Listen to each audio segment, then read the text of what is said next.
लेकिन शरीयत के किसी मुद्दे पर समझौता नहीं होगा। एक आखिरी बात आपसे कह रहा हूं साथियों,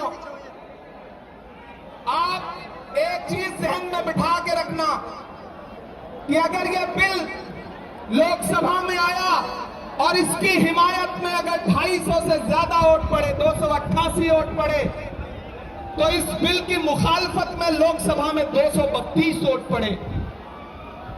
लोकसभा में मुसलमान सांसद सिर्फ 24 हैं, तो 200 से ज्यादा इस देश के हिंदू भाई, दलित भाई, सिख भाई, ईसाई भाई जो मेंबर ऑफ पार्लियामेंट हैं, वो लोकसभा में रात के 3:30 बजे तक इस बिल के खिलाफ वोट कर रहे थे और आपसे कह रहे थे कि हम आपके साथ खड़े हैं।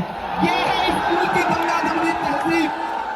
ये जो लहराता हुआ तिरंगा है, इस तिरंगे में जो आग का रंग है और जो उसके ऊपर अमन का रंग है, भाईचारे का रंग है, उसके ऊपर भी जो रंग है, ये तीनों रंग मिलकर कह रहे हैं कि ये मुल्क नरेंद्र मोदी जी की जागीर नहीं है, ये मुल्क हिंदुस्तान के हर इंसान का है, हर इंसान का है।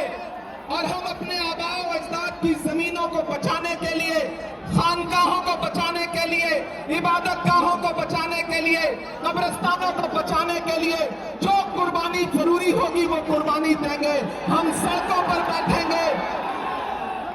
मैं सरकार से कहना चाहता हूं कि जमहूरियत अकड़ से नहीं चलती है जिल्ले इलाही, जमहूरियत इस किताब से चलती है। ये जो संविधान है जिसे डॉक्टर बाबा साहब अंबेडकर ने अपने खून पसीने से लिखा था, इस किताब से मुल्क चलेगा, किसी की अकड़ और जिद से नहीं चलेगा। नरेंद्र मोदी जी, आपको यह समझना पड़ेगा कि आप हमारी हिमायत में जो बिल लेके आए हैं, हमें पता है वो हमारी हिमायत नहीं बल्कि हमें बर्बादी का सामान लेकर के आए हैं। आपकी साजिश हम समझते हैं, आपकी मंशा हम समझते हैं और हम इस बिल के खिलाफ खड़े हैं।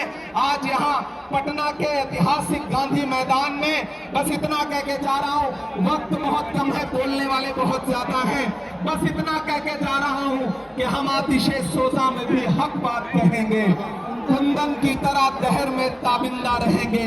तारीख बताती है कि हर दौरे सितम में हम जिंदा थे, हम जिंदा हैं, हम जिंदा रहेंगे।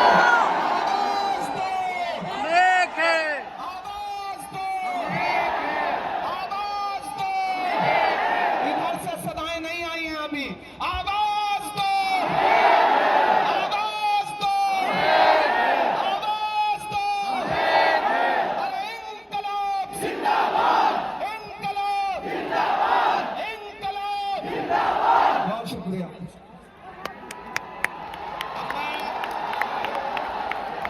सुनिए।